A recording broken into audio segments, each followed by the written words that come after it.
दुसऱ्या टप्प्यात जिल्हा परिषदांऐवजी महापालिका निवडणुका होण्याची शक्यता। निवडणूक आयोगानं उद्या 29 महापालिका आयुक्तांची बैठक बोलावली। 15 ते 20 डिसेंबर दरम्यान जाहीर होण्याची शक्यता।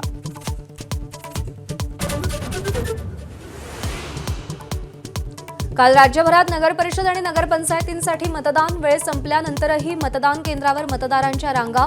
कोल्हापुरात सर्वाधिक 78.87% विक्रमी मतदान।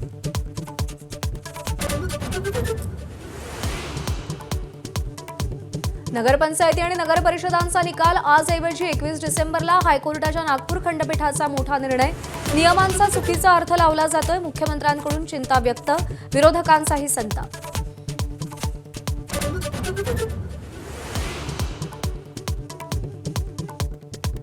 पुढील 15 ते 16 दिवस मतपेट्या गोदामात। सरकारकडून हेराफेरी शक्य। माजी मुख्यमंत्री पृथ्वीराज चव्हाणांकडून संशय व्यक्त। कोर्टात सरकार बाजू मांडण्यास कमी पडल्याचाही निशाणा।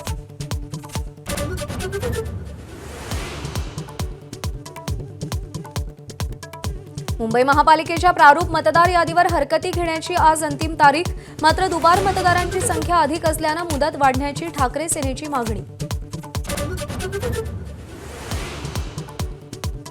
आगामी निवडणुकांच्या पार्श्वभूमीवर मतदार आकर्षित होतील असे निर्णय घेऊ नये। निवडणूक आयोग सरकारला पत्र लिहिणार। अधिवेशनावेळी घोषणा करताना सरकार मर्यादा पाळणार का याची चर्चा।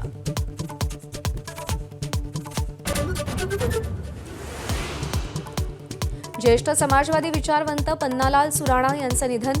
वयाच्या 93व्या वर्षी घेतला अखेरचा श्वास। मुख्यमंत्री फडणवीस आणि उपमुख्यमंत्री शिंदे आज एकाच मंचावर येण्याची शक्यता। मुंबईतील विकास कामांच्या भूमिपूजनाचा कार्यक्रम। निवडणुकीतील वादावादीनंतर एकत्र दिसणार।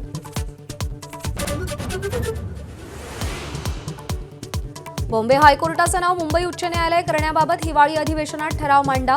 ठाकरे सेनेच्या सुनील प्रभूंचं मुख्यमंत्र्यांना पत्र। बॉम्बे आणि मुंबईच्या मुद्द्यावरून अधिवेशन वादळी ठरणार।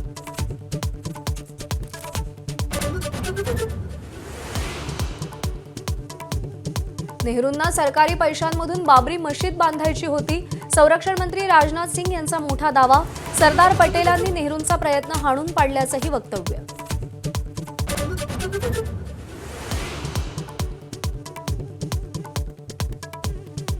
रायपूरच्या मैदानावर दक्षिण आफ्रिकेविरुद्ध आज दुसरा वनडे सामना। टीम इंडियाचा मालिका विजयाचा प्रयत्न असेल।